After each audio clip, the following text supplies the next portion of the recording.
I watched Captain Marvel last Friday. I really enjoyed it. But there were a few things that left me wondering, is it actually a good movie, or did I just have such low expectations that I was surprised? So this is my review of Marvel's latest blockbuster. I'm gonna be pretty spoiler-free, I think, but obviously if you watch this video you'll learn some things about the movie, so that's my disclaimer. Please don't attack me if I spoiled it for you. I'll be criticizing the movie based on 6 factors: directing, writing, cinematography, editing, acting, and sound. So let's start it off by looking at the directing. So the directing was pretty normal for a Marvel movie, nothing very shocking or out of the ordinary, nothing to get your imagination going, just to keep you watching. Apparently people liked the directing in Black Panther, but it wasn't really anything spectacular.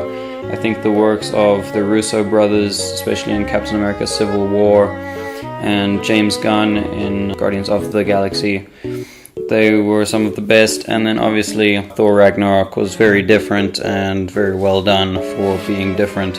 Those ones, in my opinion, had the most memorable and enjoyable directing, whereas Captain Marvel is just like most of the other ones. It serves its purpose, which is making the movie simple and easy to watch and easy to enjoy. Same goes for cinematography. There wasn't anything very special about the shots or the shot composition or anything about that. It was very basic. It keeps your focus, but it's nothing special really. It's basic, follows the rules, doesn't go anywhere out of the ordinary except for a couple of times where it's like weird, but like that's just because it wasn't the best. Exactly the same with editing, except for a few moments where the cut came early, in my opinion, just wasn't done right. Like there was some really bad editing in the first beginning. Do I even know how to speak? The editing wasn't good in the beginning, and along with the shot composition and directing in the first action sequence, it was very hard to follow and just not well shot at all. Like I said about the other 2 things, it's very simple, except for a few times where it's clearly not meant to be that way. It stays just the same. It follows the rules, it keeps you engaged, it doesn't try anything special. Some of the CGI wasn't great, but some of the CGI was great, like Samuel L. Jackson being de-aged by 25 years, and it works seamlessly. That was pretty cool to see. And then, in this movie, I think they went for more of a Guardians of the Galaxy theme, and they stuck in a whole bunch of pop songs, like from the 90s, I guess. I don't know any of the songs. Most of the other movies, it has some theme that comes back a couple of times during the movie to give you an idea of it being the same movie. I don't remember a single bit of music out of the entire movie, because there just wasn't anything memorable. There were a few pop songs and just no proper theme tunes, On to writing. I think I really enjoyed the story and writing.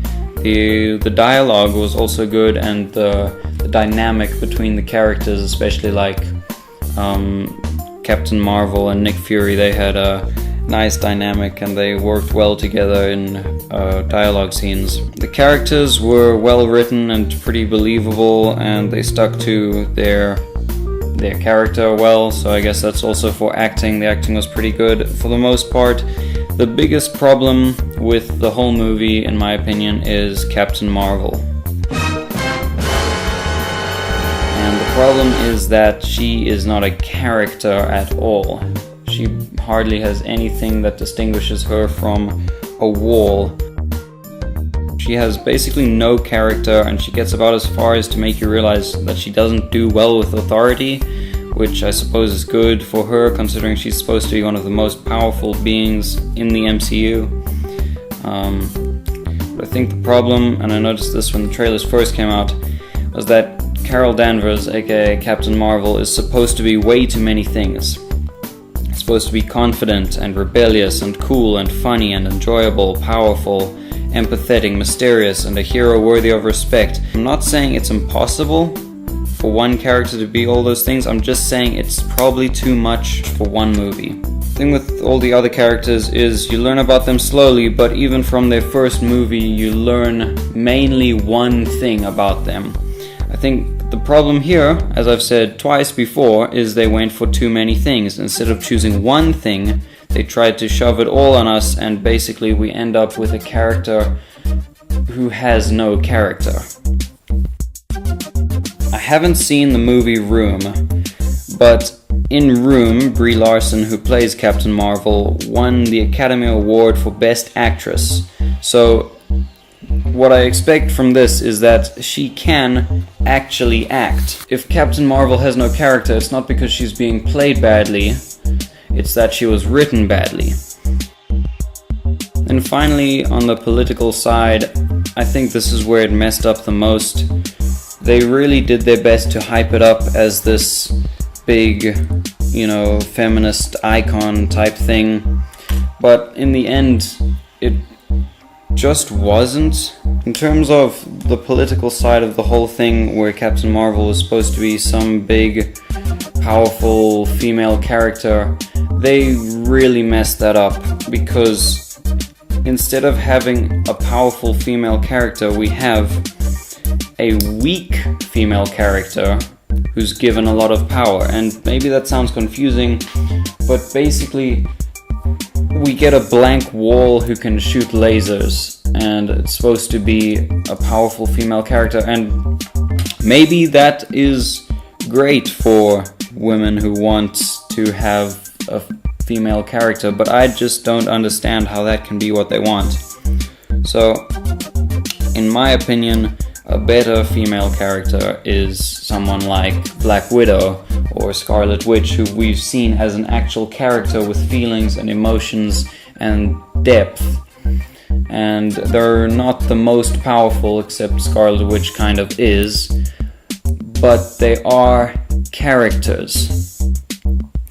So yeah, besides for the absence of a main character, it was a cool movie. Cinematography, directing, editing, all just lifeless and completely styleless. Story was really good, and spoiler, there's a twist. The twist was pretty good and believable, but not altogether completely obvious. And the cast, especially the supporting cast, carried the movie through. So yeah, it was pretty good. I would give it a 6-ish out of 10. You should go check it out. It's pretty good. Also, this other channel called something Productions already made a video which basically states everything that I just said, but better. So if you want to check that out, I'll leave a link in the description. I didn't take my ideas from it, these were my own ideas, but we just happened to line up pretty well, so that's cool. And I hope you enjoyed this video. A bit of a different format, but I feel like we always do different formats. So that's that, and I'll see you next week. Bye.